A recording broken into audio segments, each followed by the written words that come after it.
8 mars muy bés bi ñu jagleel jigéen ci àdduna wëlngër këpp rawatina ak yelleefu jigéen Alpha Bokar Couma ñu gën ko xamee Pape Sow maire commune bu Sangalkam 8 mars 2025 bi mu jagleel ko jigéen yi inauguré leen maison de la femme bi nga xamante ne mu doon kër gu taaru lool waaye tam mu mën a jàppale jigéen ñi ci seeni yëngu-yëngu moo tax tey mu inauguré ko ànd ak sous-préfet de la commune de Sangalkam Mamadou Diouf ak teewaay yeneen autorité mu yëkkati enveloppe 10 millions gunge ko jigéen yi pour ñu mën a amal seeni activité ay président communauté rurale jaar nañ fi mais yàlla dogal lii mu dogal ci moom ñu nangu ko nag ñun ñëpp ñaanal ko yàlla lii mu tàmbali nii du tàmbali am na yeneen yu fi jaaroon lu mel ni hôpital Kourul ak yeneen ak daaru ci bëgg fe te insha allahu ginnaaw maison des femmes bii bu taaru bu jekk bii insha allahu yeneen a ngi ñëw kon monsieur le maire yàlla na inauguration yi bëri yàlla na fa tabarakallahu réalisation yi sotti ñu ngi lay ñaanalit fa tabarakallahu manday ci barke shahru ramadanul mubarak ku ne bëgg na la ci commune ku ne bëgg na la ci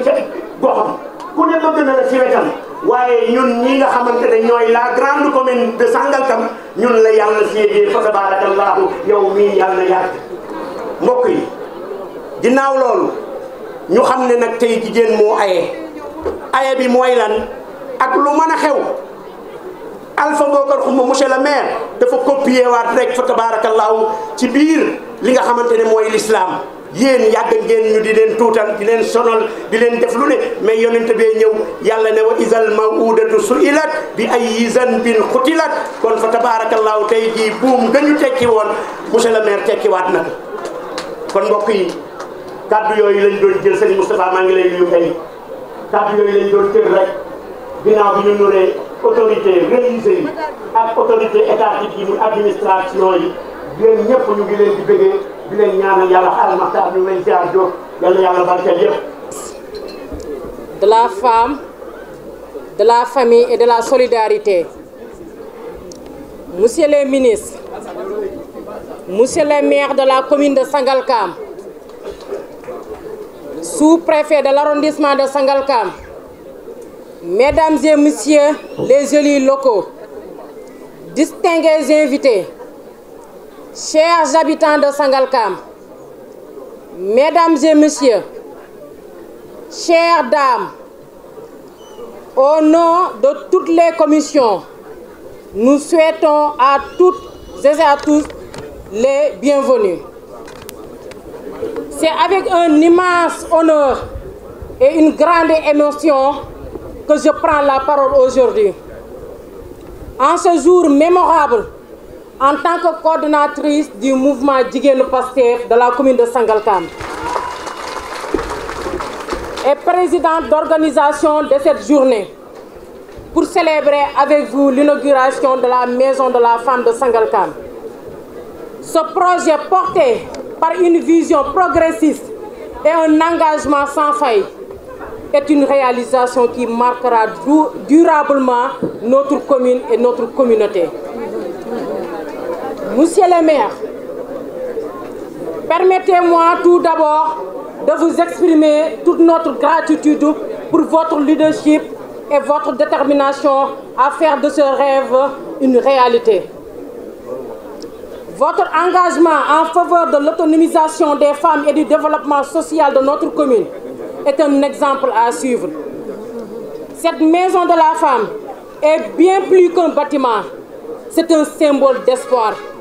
de solidarité et de progrès pour toutes les femmes de la commune. Madame la ministre, Madame la directrice, votre présence aujourd'hui témoigne de votre soutien indéfectible aux initiatives qui visent à renforcer le rôle des femmes dans notre société. Votre marrainage de cet événement est un honneur pour nous tous et une source de motivation supplémentaire pour poursuivre nos efforts en faveur de l'égalité des genres et de l'épanouissement des femmes. La maison de la femme que nous inaugurons aujourd'hui sera un espace dédié à l'écoute, à la formation, à l'accompagnement et à l'épanouissement des femmes de notre commune. Elle sera un lieu où les femmes pourront se rencontrer, échanger, apprendre et se former pour devenir des actrices incontournables du développement économique, social et culturel de Sangalkam. Nous y tiendrons des ateliers de formation, des séances de sensibilisation, des activités génératrices de revenus et bien d'autres initiatives qui vont permettre aux femmes de prendre leur destin en main. Cette maison sera également un espace de dialogue et de plaidoyer pour les droits des femmes, afin que leur voix soit entendue et prise en compte dans toutes les décisions qui concernent notre communauté. Chers habitants de Sangalkam, cette réalisation est la vôtre. Elle est le fruit d'une collaboration entre les autorités locales, les organisations de la société civile et surtout les femmes et les hommes de notre commune qui croient à un avenir meilleur. Ensemble, nous avons montré que lorsque nous unissons nos forces, nous pouvons réaliser de grandes choses. En ce 8 mars, Journée internationale des droits des femmes, nous célébrons non seulement l'inauguration de cette maison, mais aussi les valeurs qu'elle incarne. L'égalité, la justice et la solidarité. C'est un rappel que le combat pour les droits des femmes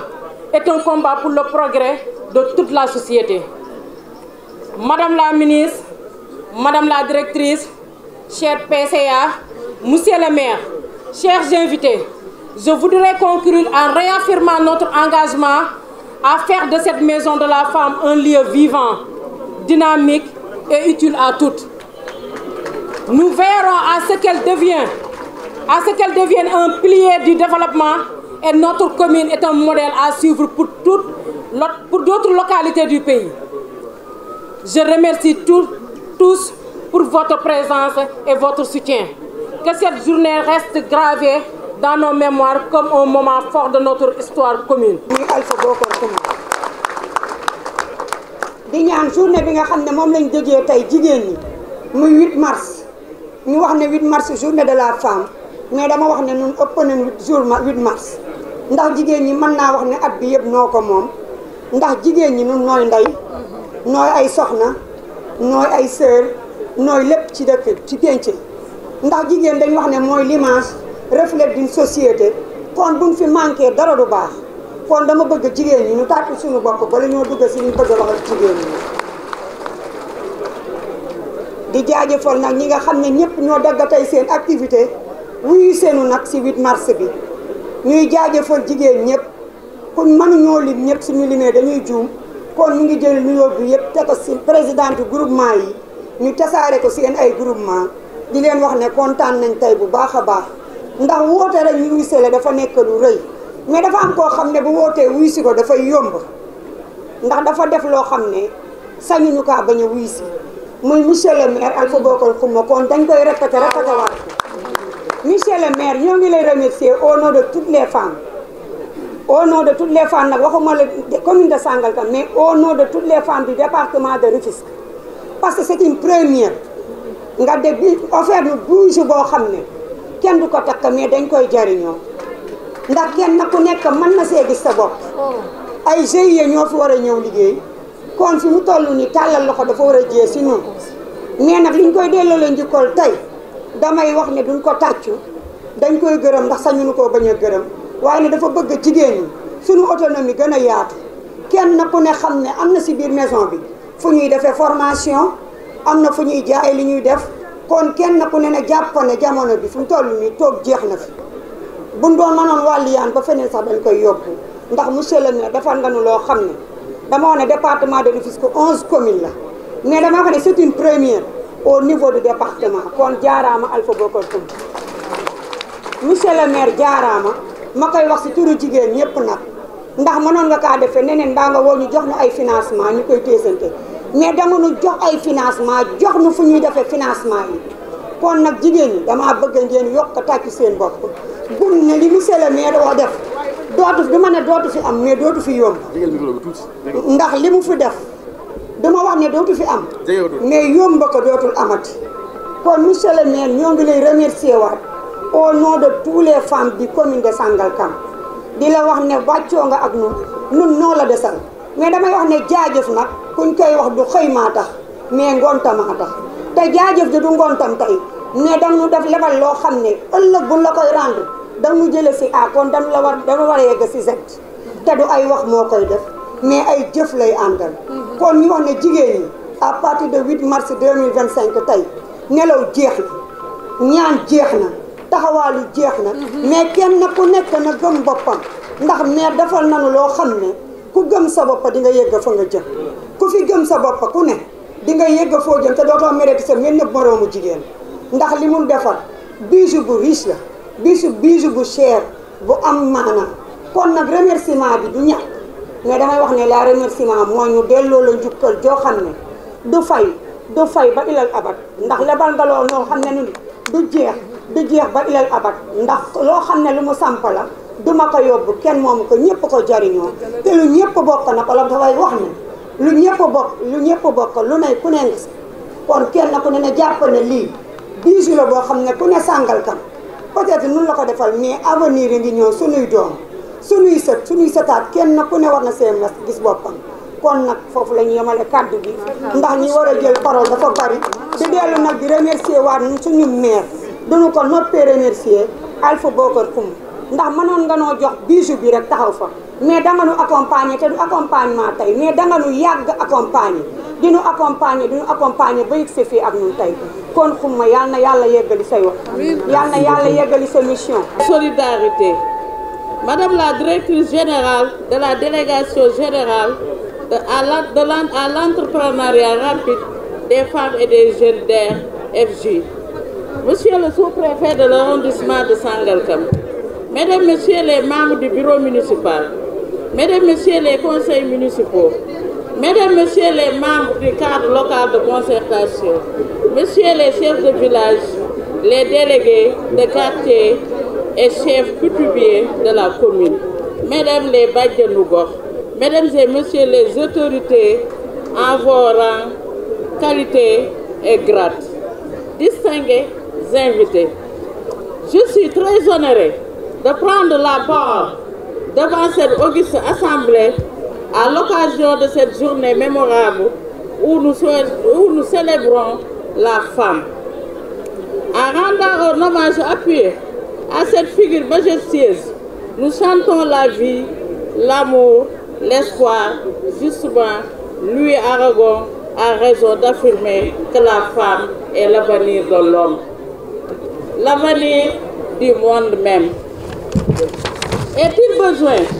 de rappeler que les femmes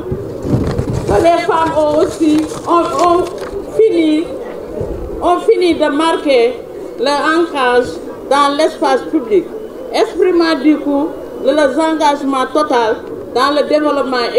éducatif, social, culturel et politique de notre pays. Elles sont parvenues à briser les clichés et préjugés voulant les réduire à des faire-vouloir ou des femmes confinées dans des fonctions subalternes. En ce jour du 8 mars, où le monde entier célèbre la femme, nous magnifions la femme sénégalaise et sangalkamoise,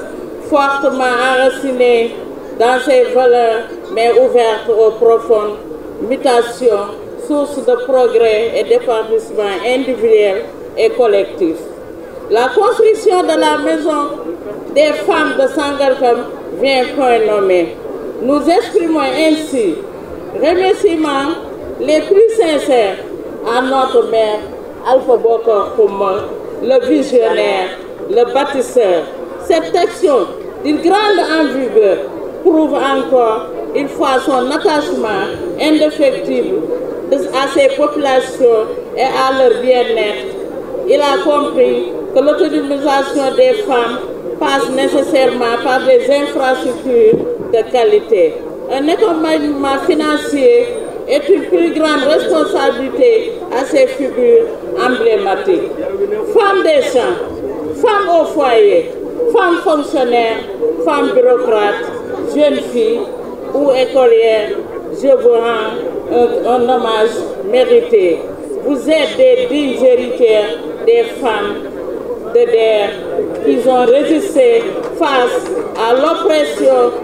et à la tyrannie des colonisateurs. L'histoire des femmes de DER, un mardi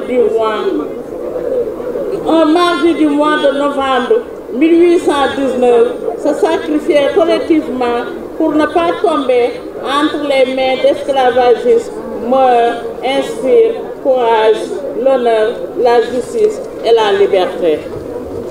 Honorables dames et messieurs, mes pensées vont également à l'endroit de nos dignes femmes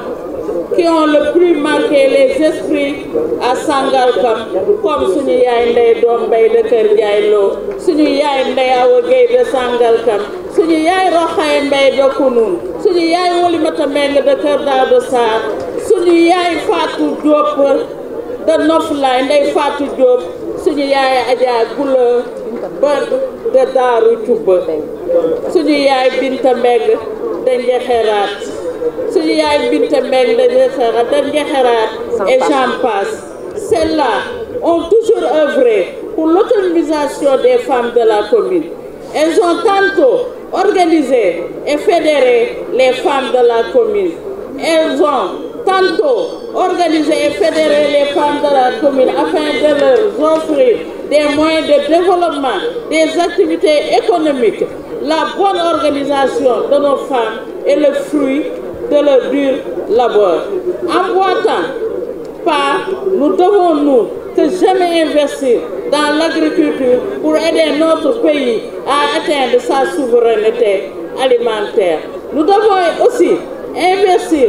dans les petites et moyennes entreprises pour contribuer à l'éclosion d'un secteur privé fort et au développement endogène de notre pays. Notre combat, c'est aussi à s'élever contre toutes les formes de discrimination, de violence physique et morale dont les femmes font l'objet. Plus que l'égalité, nous revendiquons l'équité, le respect de nos droits à l'éducation, à la santé, à la dignité, au travail, à la promotion dans tous les postes de responsabilité. Chères femmes, ce bijou est à vous. Il nous serait que vous en ferez unissons autour d'un cadre inclusif pour une meilleure utilisation de ce bâtiment. C'est le souhait du maire de la commune de Sangalkam, Alpha Bokar Khouma, dont l'ordre rêve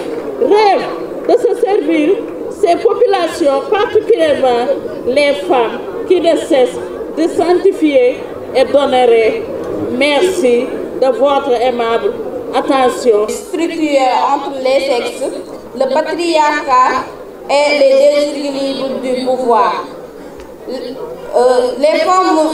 différentes formes de VIH sont les violences physiques,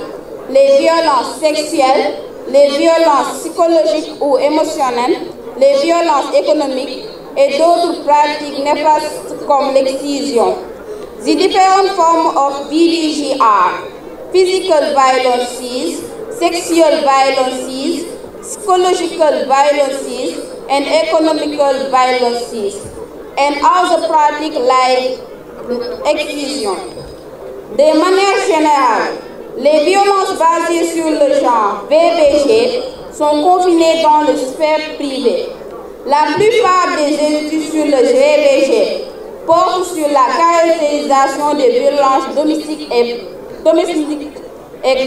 conjugales, en tenant faiblement compte des facteurs géographiques, démographiques et socio-économiques, alors que les statistiques montrent une prévalence très élevée de la violence à l'emploi des jeunes filles et des jeunes femmes non engagées dans des relations de couple. En milieu scolaire, les violences se concrétisent par des rapports de force inégaux et se manifestent sous diverses formes, telles que les agressions physiques, l'intimidation, les violences sexuelles, le harcèlement verbal ou sexuel, le châtiment corporel, les brimades qui constituent une transgression fondamentale des droits de l'enfant. Cette violence du genre en milieu scolaire a un impact négatif sur l'éducation de millions d'enfants du monde en général et au Sénégal en particulier. Ces violences ont des conséquences néfastes. Comme conséquence, on peut noter la baisse des résultats scolaires, voire l'abandon de l'école, les infections sexuelles transmissibles comme le VIH et autres infections comme la fistule, infections urinaires et autres, une grande souffrance physique et psychologique, dépression, comportement suicidaire, les grossesses non désirées ou précoces et les complications de la grossesse. Recommandations. Nous, filles et femmes de la commune de Sangalkam, sollicitons auprès des autorités un accompagnement pour impulser un changement de paradigme dans la problématique des violences basées, promouvoir une approche beaucoup plus préventive en mettant l'accent sur le renforcement de la capacité et de reddition des comptes des pouvoirs publics. Avoir des données désagrégées en tenant compte des spécifiques géographiques et sociodémographiques pour la prévention et la lutte contre le VBG. Renforcer les organisations de la lutte contre le VBG et les structures publiques pour une meilleure prévention. Renforcer la surveillance des enfants. Former les jeunes, sensibiliser la population sur les conséquences néfastes des violences. Privilégier une approche collaborative en impliquant les instituts et organisations qui sont en premier front sur la lutte contre le CVBG. Informer et sensibiliser.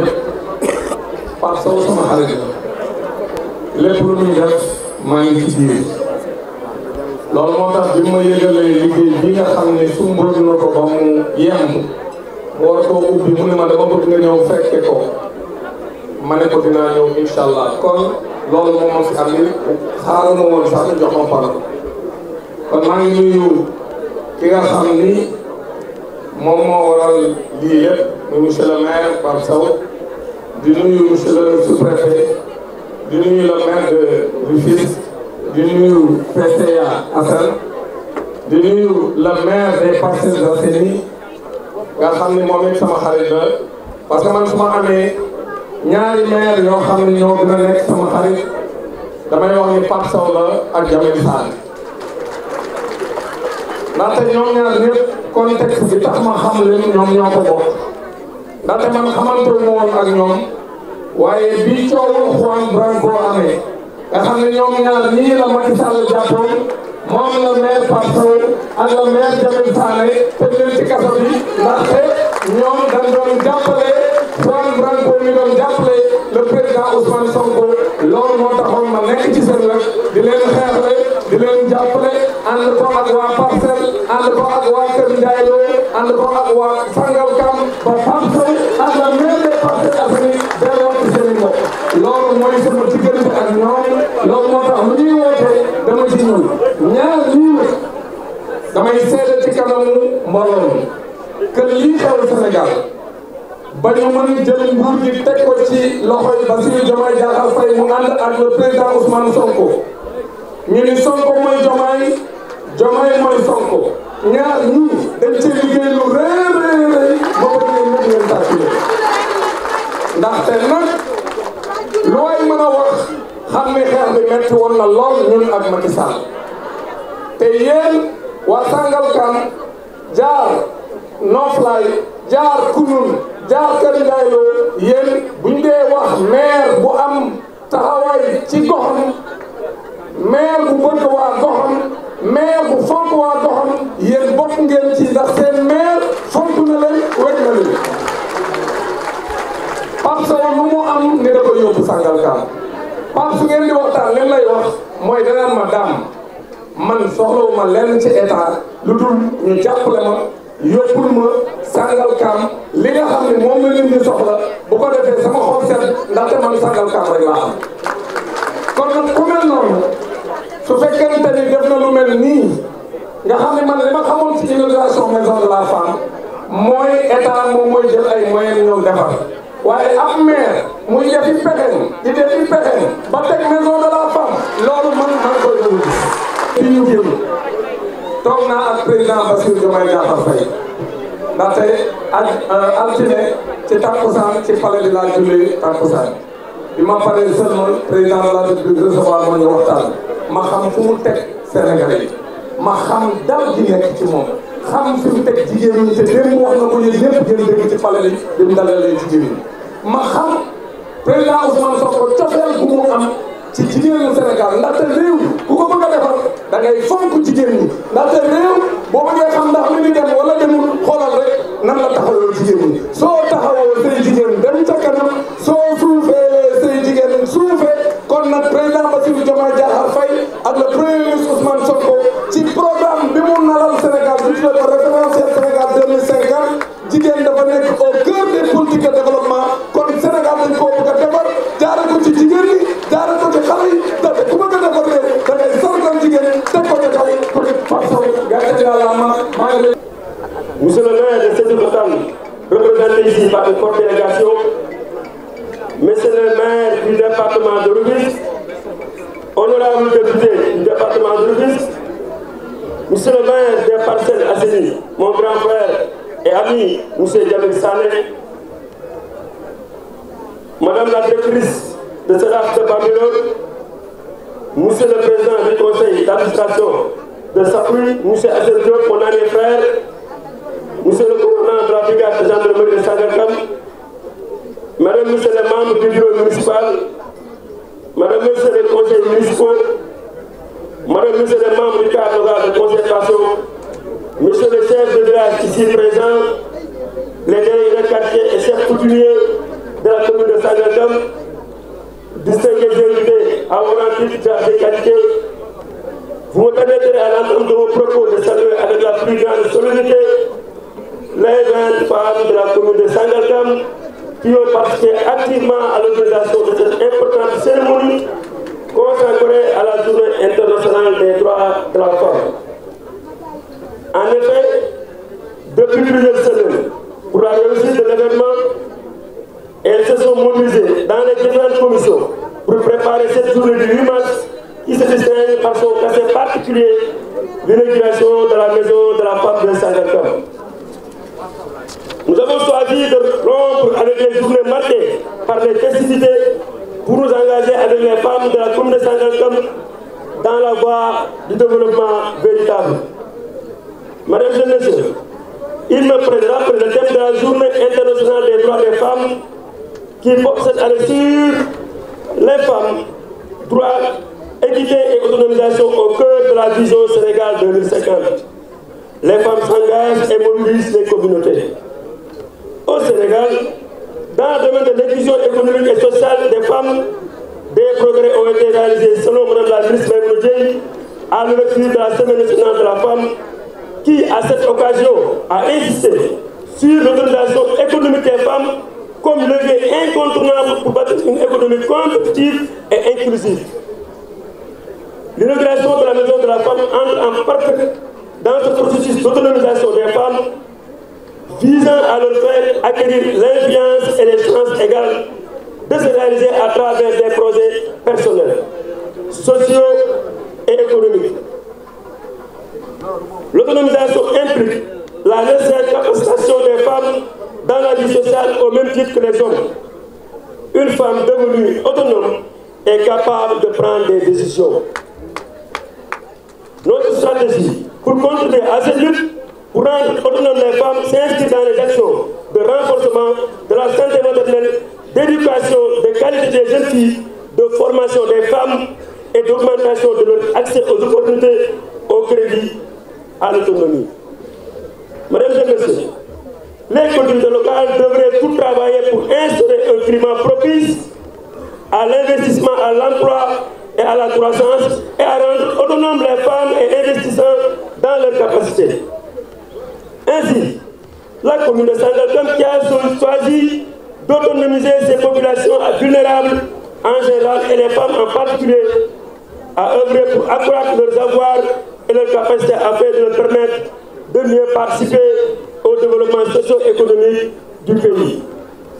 Mesdames et messieurs, je rappelle que ce 8 mars a la particularité de rassembler toutes les femmes de la commune,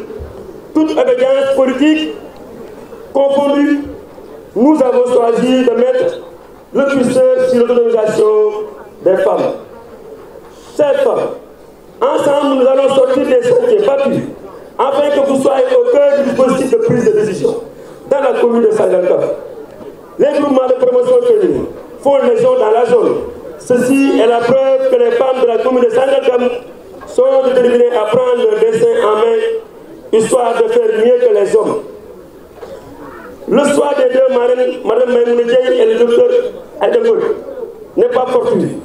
En effet, le ministère de la Famille et des Solidarités de la délégation générale à l'emploi rapide des femmes et des jeunes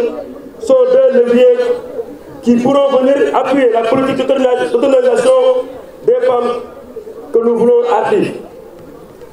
Il y a 2 ans, le 8 mars 2023, que nous vous avions promis ici la construction de la maison des femmes de Sangalkam. Chose promise, chose due, comme le dit l'adage. Nous sommes réunis aujourd'hui au même lieu pour inaugurer ce bijou. Sorti de terre, aujourd'hui Sangalkam dispose de sa maison des femmes. Peut-être la première construite pour une collectivité locale sur fonds propres au Sénégal. Chères femmes, cette maison n'est point un lieu de repos, mais un lieu de travail. Un site avec beaucoup de fonctionnalités où pourront se tenir des séances de formation, des rencontres, des échanges, des activités de commercialisation des produits des différents GIE des femmes de la commune de Sangalkam. Ces femmes de la commune de Sangalkam, charité bien ordonnée, commençant par soi-même. A-t-on l'habitude d'entendre, nous mettons à votre disposition un montant de 10 millions, témoin de notre engagement et de notre détermination à vous accompagner. Notre équipe municipale s'engage en faveur de l'autonomisation de toutes les femmes. Cette maison de la femme que nous inaugurons appartient à toutes les femmes de la commune de Sangalkam. Elle va favoriser l'accès à l'information, encourager la participation des femmes, promouvoir les mécanismes de responsabilisation et développer chez les femmes des capacités organisationnelles et de mobilisation, des ressources pour résoudre les problèmes. Ces femmes de la commune de Sangalkam, nous louons votre esprit d'entrepreneuriat, votre résilience et votre créativité. C'est le lieu pour moi de partager ces moments d'exposition qui attestent déjà de votre désir et de vos capacités de mobiliser vos compétences dans le cadre de votre autonomisation. Vive les femmes de la commune de Sangalkam. Merci de votre aimable attention.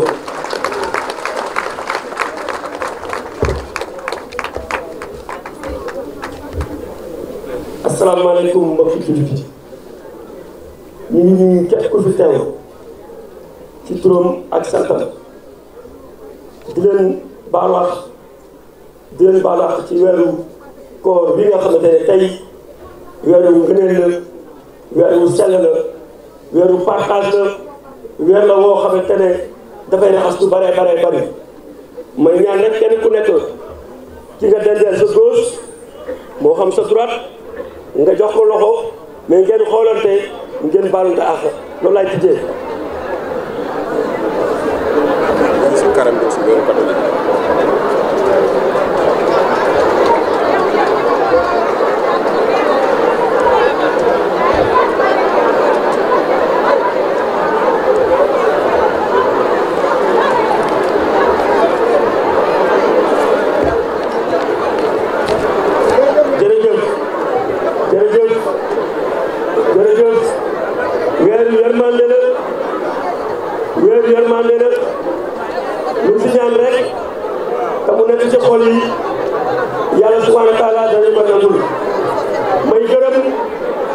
may gërëm di sant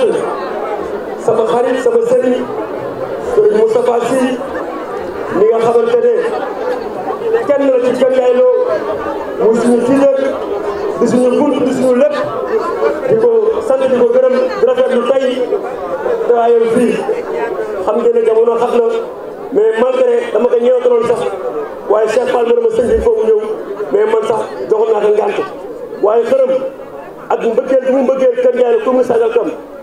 ak loo xamante ne wayjur la woon ak suñuy wayjur ak Kër Ndiaye la moo tax lépp lu xew Kër Ndiaye la rek ñu gis ko kon sëñ bi maa ngi lay gërëm maa ngi lay sant maa ngi lay dalal bu baax a baax a baax waaye di nuyu madame la ministre Aïda madame la ministre Maïmouna Dièye mi nga xamante ne actuellement mu ngi sotti président de la République moom Aïda mooy suñu yaay laa yoon di Bawol nekk fa ak président de la République bëggoon ñëw teewe bés bi waaye defe naa ne bés bi ala daw na nekkuñu fi waaye am na ñu fi nekkal parce que àdduna noonu la ñaari jigéen yooyu nag ñoom laa mën a bés bi muy Aïda Mbodj ak Maïmouna Dièye pourquoi Maïmouna Dièye sama collègue maire Jamil Sané wax na ko yàlla def na ñun on était 5 le maire Ousmane Sonko le maire Pape Sow le maire Jamil Sané le maire Bilal Diatta ak benn jigéen ñu Maïmouna Dièye muy 5 yàlla def aussi Maïmouna Dièye bi ñu arrêté mag Jamil Sané ñun ñoo bokkoon kaas bi ñu nekkoon fële sa palais de la République kon kooku tey dafay baax dafa rafet tey président bi wóolu ko dénk jigéen ñi dénk ndaw ñi ma jël ko cër la ko bés bi loolu rek la kon ñu ngi koy nuyu moom it monsieur le maire Jamil Sané jël kàddu ci turam ndax ñoom ñaar ñoo bokk département Dakar tey moom bu fi taxaw Jamil Sané bu fi taxawee jël kàddu mel ni moo taxaw jël kàddu monsieur le maire effectivement li ñu wax dëgg la maag yow destin moo ñu boole xamante ne ñoom en tant que maire mais projet moo ñu boole Sénégal moo ñu boole Ousmane Sonko moo ñu boole Bassirou Diomaye Faye moo ñu boole. mu nekk ku jullite nekk ku dëggu nekk naa prison moo tawat mu yëkki lalam jox ma lalam sama lal baaxul woon ndax man dama am aide fiscale mais dafa jóg lalam jox ma lalam ma tëdd ci lalam bu ñu mësaan andi ñaari pomme ñun ñoo koy bokk bu dee añ ñoo koy bokk bu dee reer ñoo koy bokk pendant plus de 4 mois. kon fii àdduna yàlla rek moo fi nekk kon monsieur le maire mënu ma wax si yow lu sori parce que li ñu dund xam naa ko méttoon naa mais jërëjëf fajar mu dóor sama tànk dama dóoru julli fajar moom mooy jiitu chaque fajar mosu ñoo tardé fajar chaque 5 heures du matin mooy njëkk a yeew ñun ñëpp moo ñu yee voilà un homme pur nit ku dëgg waxuma ko ngir dara ama ko parce que laa gis yow en tout cas merci beaucoup li nga bëgg ci parcelle yaa ko xam yàlla ko yaa defal su ma nuyoo bu ma nuyoo la maire Jamil Sané nuyu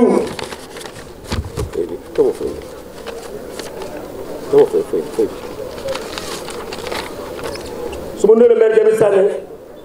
nuyu monsieur le sous-préfet de l'arrondissement de Sangalkam monsieur Mamadou Diouf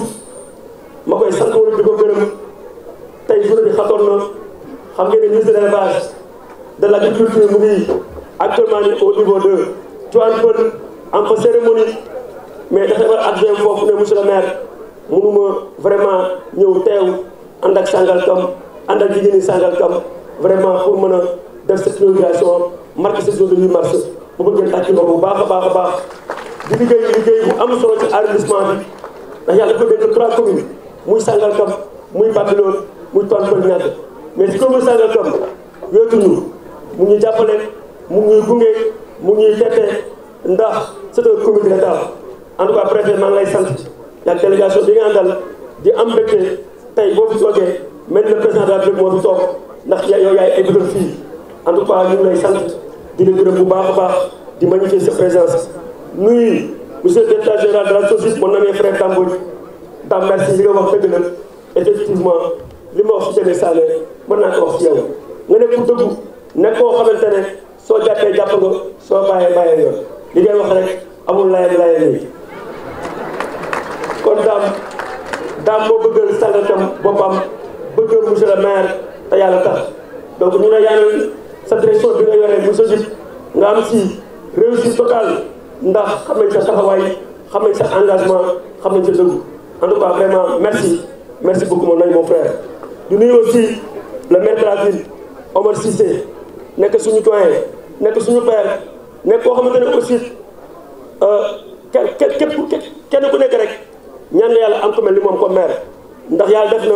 mu nekk koo xamante ne dafa yàgg ci politique yàgg aussi Tëngéej jamonoy Mbaye Jacques nekk koo xamante ne bu dee expérience politique rek wala liggéey c'est un aménagiste wala ku bëgg a xam rek jege ko moo tax man bari lu bëree bëri dama koy waxtaan ak moom en tout cas monsieur le maire sa ñëw fii fekk ñu bi ñu def pose première pierre ñëwoon nga tey ñu koy inauguré ñëwaat nga en tout cas merci sama diggante de politique ndax à un moment donné il fallait choisir mais dama ñëw waxtaan ak yow nga ne monsieur le maire mu ngi noonu mais tey politique jaamu yàlla la nit mën ngeen bañ a bokk gis-gis mën ngeen bokk vision bokk ay gëm-gëm vraiment merci monsieur le maire kontaan naa trop ci teewaay bi nuyu aussi le maire de Sébikotane ak délégation bi mu àndal nuyu le conseil technique de Aïda Mbodj monsieur Omar Diallo nuyu aussi le directeur de cabinet du ministre Aliou Ndione moom aussi ñu ngi koy nuyu bu baax nuyu le président du conseil d'administration de Safrou monsieur Assane Diop coordonnateur Pastef départemental monsieur Assane merci beaucoup nekk ko engagé nekk am taxawaay depuis 2013 nga dal président Ousmane Sonko bàyyiloo ànd ak vraiment tous les coordonnateurs di liggéey bu am solo donc Assane vraiment merci beaucoup yàlla baax na lépp mu ngi ñëw di nuyu aussi le bureau municipal samay adjoint au maire gàcce ngalaama taxawaay bi rafet na liggéey bi rafet na man la maire merci Ibrahima Thiam sama nijaay merci beaucoup mon frère ci nijaay merci pour la collaboration da ngeen ma jiital am yenoo ma sax mais dafa mel ni tey lépp ma ngeen ko jox en tout cas jërë ngeen jëf maa ngi leen di sant maa ngi di gërëm Binta Diop madame Dioum elle est empêchée mais vraiment merci mention spéciale au bureau municipal mais aussi beneen wax aussi les conseils municipaux maa ngi leen di gërëm yéen ñëpp ñu teew ñu bëggoon teew ak ñu empêché wu seen taxawaay rafet na liggéey bi ngeen monsieur le maire mais tey li mu taxawee c'est le bureau municipal c'est les conseils municipaux kon jërë ngeen jëf nuyu le commandant de la brigade de Sangalkam moom it li ma wax sous-préfet mën naa ko wax ci moom liggéeyam rafet na du guddi bëccëg xam ne arrondissement bi dafa metti fan yii passé dafa jël congé waaye dafa danga congé si ñëwaat en tout cas commandant merci gis seen taxawaay bi yaa ngi accompagné muy guddi muy bëccëg maag yow des fois ba 1 heure du matin 2 heures du matin dañuy déggante maag yow yàlla yàlla def grade yi sa taxawaay rafet na nuyu aussi le cadre local de concertation dirigé par mon père Birame Diop nuyu aussi les chefs de village yi nga xam ne teel nañ fi mooy jégalu ndax moo gën jël kàddu ak délégué quartier yi mais temps yi moo xam mais délégué quartier yëpp ñu ngi nii teew moo gën ak sama délégué quartier yi kàddu chef de village yi kàddu imam yi oustaz dama day jël def ñaan donc ñu leen di sant leen gërëm ndax ñun ak délégué quartier yi ay suñu bett ñu lañu on travaille ensemble liggéey bi rafet na buñ placé suñu gis yéen a ñu gis seen tawaay rafet na maa ngi leen di sant délégué yëpp ñi teew ak ñi teewul ak ñi bëggul ñëw ak chef de village yëpp yi fi teew maa ngi sant bu baax di gërëm bu leen fàtte remercie aussi les chefs coutumiers léegi lañ jóg rek empêché wu ndax ñoom aussi macha allah programme mel ni ñëw ànd ak ñun bu ñu si programme yi waaye gërëm aussi les responsables politiques ñëpp bàyyi kenn sama cabinet liggéey bi lépp ñoom la ànd set commission bi nga xamante ne tey depuis 3 mois lañu taxawal madame le maire jiite ko en sa présidente commission yi en tout cas on merci liggéey bi rafet na su bu leen seetee yéen ñaar ay liggéey rek bàyyi benn jigéen kon vraiment liggéey bi rafet na ndax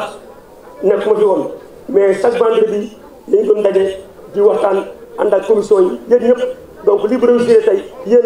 la ndax mën nga def réseau de la femme indi bâche indi ay chaise au monsieur le maire au préfet doo gis ay nit mais depuis 10 heures vous êtes là si naaj bi ngeen ñëw toog ànd ak ñun kon jërë ngeen jëf kon jigéen ñi tey war ngeen seen bopp wan ngeen ne 8 mars yéen a ko moom ndax bés bi dafa am ñaari casquette 8 mars la waaye aussi dañuy inaugurer la maison de la femme malgré sax dama ne woon dama koy toxal mais maa bëgg mu coïncider ak 8 mars pour rek sargal jigéen ñi journée de la femme nag buñ ko waxee ah c'est au niveau mondial mais si Sangalkam nag jigéen ñi am nañ si taxawaay taxawal benn thème ne bëgg nañu vraiment ñu gën a xeex parce que gis nañ ne violence su bare ba ñu koy def si jigéen ñi rawatina ndaw ñi les cas de viol et autres tam bi droit la égalité aux femmes mais fii dañ ne violence yi nga xam ne ñu koy def si ndaw ñi rawatina jigéen ñi ak jigéen ñi loolu vraiment ni ko ñuy bàyyi xel xam jigéen mooy yaay jigéen mooy teete boo dimbalee jigéen dimbali nga kër boo dimbalee jigéen dimbali nga famille moo tax man jigéen ñi maa gën yéen a ñoo far ku fi falu rek yéen a nga fal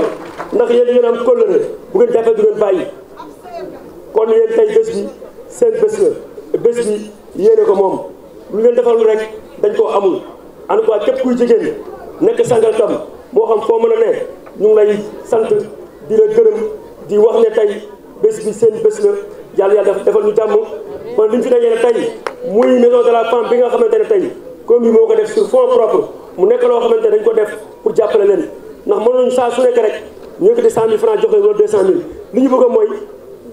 au lieu ñu leen may jël ñu jàppale leen ñu nappee te je pense que ne géej gaa ngi nii kon dafa jot nag ñu joxante loxo dafa jot ñu bokk ndey bokk bàyyi xam ne ànd boo gis il faut am ko jiitu même mu demee si jàkka ji sax imam mooy taxaw jiitu kon li may wax mooy ngeen juboo ngeen nekk benn ngeen bokk ndey bokk bàyyi man ak le bureau municipal ak lay conseiller ak le sous-préfet ak tout fi nekk yëpp ñu ànd jàppale leen lii nag yéene ko moom suñu yéene ëpp na lii ce n'est qu'un début buñ fi ñëwaatee li marché bii ñëw man du ma génne dërëm yéen def lépp ñu évaluer xool 1 an lañ ngeen fi def incha allah daaw bu ma koy wax léegi nii bi ñu def pose première pierre bi jox naa leen 10 millions 10 millions yi mu ngi fi disponible na dès lundi dañ ko mettre à votre disposition mu nekk loo xam ne ñoo ko jël tekk ci table pour gunge leen ñu xam ne rek lii yéene ko moom du mbiri politique institution la du mbiri politique c'est pour vous moo bëgg rek ñu organiser ko moo tax bu ñu paree dañuy toog ñu waxtaan ak ñoo xamante ne ay partenaires la ñoo xam ne dinañ gunge si liggéey bi xool naka ñu war a taxawee ay dem boo rassuré na ma nee na antenne bu tëgg tëngeej fii la koy def ci de la femme pour jàppale jigéen ñi loolu waxtaan naa si ak moom confirmé na moom incha allah dinañ am antenne fii département de Rufisque ak yeneen projet yoo xamante ne dañ leen accompagner ndax fii car d'échange la ñu ne boo xamante ne tey mën nga exporter seen i produits seen i échange seen i réunion et puis banque boo xamante ne dina fi am boo xam ne dinañ accompagner ñu organiser leen ci ay financement donc fii li fi mën a def bari na bu ñu paree bu ñu duggee ci préfet dinañ leen ci exposition yi si kaw ba si suuf lépp a ngi fi am na cere am na fonde am na buy dara desi lépp a ngi ci biir am na eau de javel lépp dara desi bi séeréer yi des na ginnaaw donc bu ñu duggee jigéen ñi lépp dem ci guddi ñun fi lañ fanaan gis naa bi sax ay po lépp a ngi ci biir moo tax ma bëgg ñëpp teewlu bu ñu paree ñu dugg ci biir ñu xool suñuy jigéenu Sangalkam lan la ñu mënee yéen desoo leen ginnaaw donc merci beaucoup donc remerciement yi xam naa mënu ñàkk dafa am aussi koo xamante ne tey bu ñu taxawee fii liñ bëgg wax bari na mais temps mooy ko mayu mais dafa am ñoo xamante ne il faut ñu seet leen préfet fi ñu taxaw ni tey def ci inauguration maison de la femme bëgg naa sëñ bi fii tëj après def ñaan mu ñaanal ñu suñu wéjur fa Demba Sow bu ñu tawee fii lii tey moom la terrain bi Omar Gueye moo ko defaroon ak moom ñoom ñaata def protocole yàlla def Omar Gueye dem ma ñëw bi ma ñëwee ma laaj ko quota mairie bi mu jox ma ko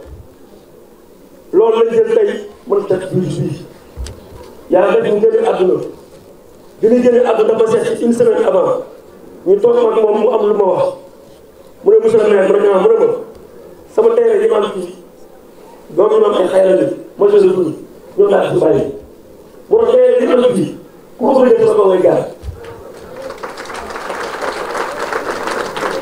am na fi ay terrain am na ñu am pour jël ko mais bien jàkkaarloo ñoom parce que loolu laa ko desee loolu rek laa ko mën a fayee ñett pour tànk la am kenn amu fi 15 ans li may wax mosaan soo mën na ko seede porte mi sax près de fii ndax moom mais jaral na ma ko ndax tey fu ma defee lii tey c'est grâce à lui mu ngi ci dëgg maa ngi ci caaxaan kon kooku tey sëñ bi ñu mënee defal ma ñaan fa ko doog ndax tey buñ ko mënee jëm gën moo ndax fii tolloo na woon ci samay carotte su ko na des années nekk des 40 ans lépp pare mu dem bàyyi ko fi yóbbu fi dara bàyyi lépp 30 ans la am lépp jaay woon ci dara ay nit bëgg a taxaw pour jël non non su dee ñoo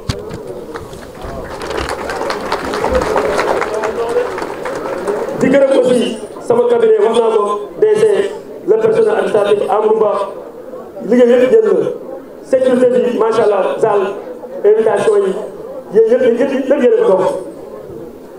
sant naa leen gërëm naa leen aw ma lu ma leen di wax parce que da ngeen ma jël def seen lépp bëgg leen ma jaaxle fu ma gëstoo gis leen en tout cas merci beaucoup pour la collaboration. laay baas aussi moom mu ko bañ a gërëm fii la nekk dëkk gaay na préfet suñu amee ni moom la su ma la waxee dëgg génn 1 franc laay baas moo def fii laaj ma dara dama bëgg mu leer laay baas moo def fii laaj ma 1 franc laay baas xam ngeen ni ay millions la mais dina sotti aucun centime entre nous pour dire vrai ndax laaj naa ko facture ba ma jox facture mu ne monsieur le maire dama jóg pour jàppale la kon kooku tey bu ma jëlee kàddu danaa ko sant gërëm ko waaye gërëm aussi entrepreneur bi tabax bâtiment bii Adama Gueye dëkk fii Kër Yaay Lo dëkk Kër Yaay Lo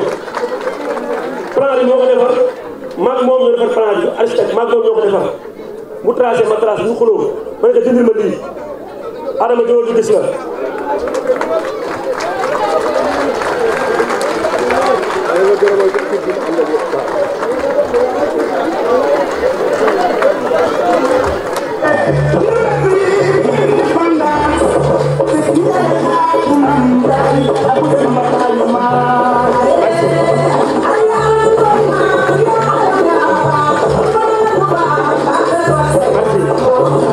merci Adama sama grand frère la boo ko Ousseynou ñooy ànd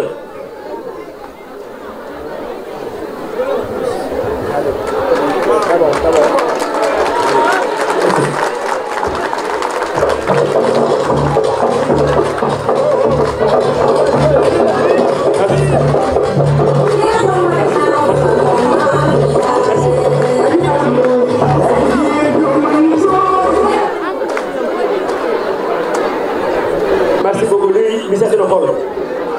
vraiment macha allah ngeen contribution jërëjëf macha allah jërëjëf mais Adama bu mu tabaxee ba pare dafa am caroleur dafa am ko war a carolé muy Ngane Diop ana Ngane ñëwoon Ngane merci moom moo carolé sama kër moo carolé fii Adama moo tabax sama kër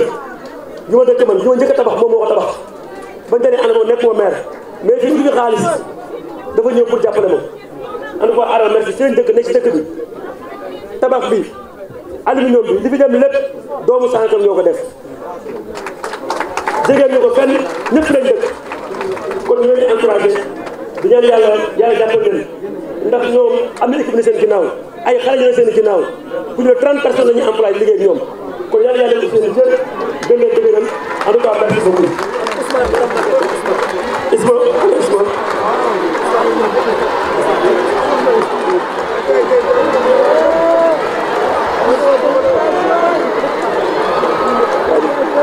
merci.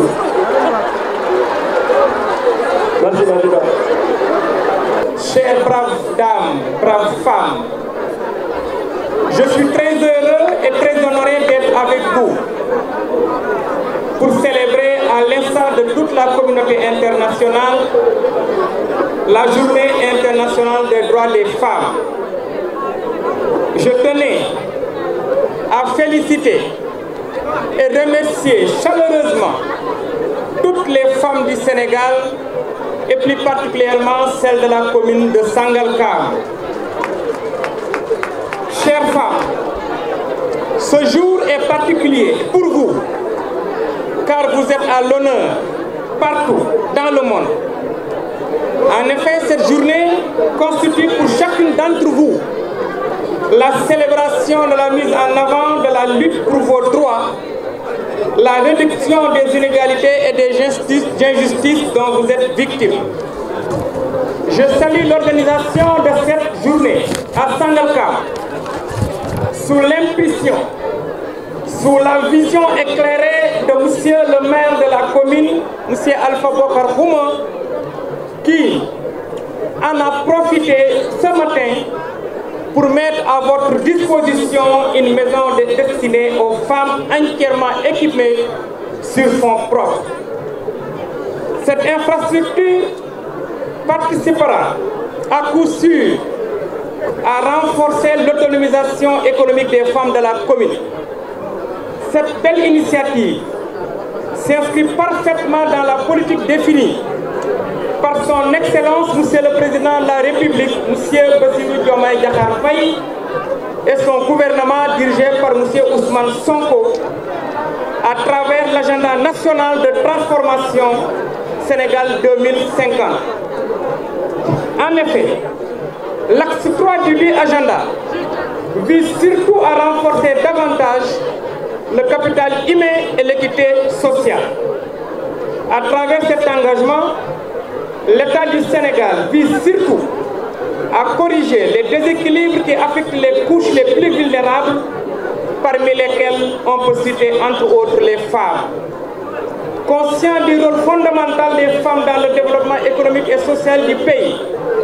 Son Excellence, Monsieur le Président de la République, a rappelé lors du dernier Conseil des ministres l'urgence de finaliser le projet de loi relatif à l'autonomisation économique des femmes dans le but de leur offrir des cadres beaucoup plus élargis qui leur permettront de bénéficier facilement de formation, d'encadrement et de financement de leurs activités. Pour réussir ce pari, il faut nécessairement un programme de réalisation d'infrastructures en faveur des femmes, et les collectivités territoriales doivent venir en appui pour accompagner l'État du Sénégal dans ce vaste chantier. C'est pourquoi, permettez-moi, mesdames et messieurs, de féliciter vivement Monsieur le maire Alpha Bokar Kouma, maire de la commune de Sangalkam. Monsieur le maire, merci beaucoup. Merci également à toute l'équipe municipale, car vous avez bien compris qu'il faut ensemble relever les défis liés au déficit d'infrastructures dédiées aux femmes. Et je peux dire ici devant l'Assemblée qu'ils ne sont pas seulement dans le secteur destiné aux femmes. Monsieur le maire et son équipe sont également, en tant que représentant de l'État, je peux le témoigner, également dans le secteur de l'éducation, de la santé, de la jeunesse, des sports et j'en passe. Merci beaucoup et bonne continuation et toutes nos félicitations. La réalisation de cette belle infrastructure qui sera inaugurée tout à l'heure est une réponse donc forte pour faire face aux nombreuses préoccupations de nos braves dames ici présentes. Chères femmes, cette maison qui sera mise à votre disposition, comme l'a dit tout à l'heure Mme Aurélie Baldé, vous offrira beaucoup d'opportunités et de possibilités. Elle vous servira de lieu d'accueil, d'écoute, d'information, d'accompagnement et d'orientation. D'une manière générale, elle sera un lieu de prise en charge de vos besoins et préoccupations, comme l'a dit tout à l'heure, comme l'a évoqué tout à l'heure Monsieur le maire de la commune de Sangalkam, M. Alpha Bokar Kouma. Ainsi, je vous demande d'en faire un bon usage et d'en tirer profit pour asseoir un développement économique et social harmonieux et durable. Le maire l'a dit tout à l'heure, aujourd'hui on est là pour inaugurer. Aujourd'hui on est là pour réceptionner ce beau bijou. Mais d'ici un an, comme il vous l'a dit, ils vont faire l'évaluation. Et cette évaluation doit impérativement nous démontrer, nous montrer que vous méritez d'avoir véritablement cette belle infrastructure qui sera bientôt mise à votre disposition. Vive la journée du 8 mars, vive les femmes, bonne fête et je vous remercie de votre aimable attention.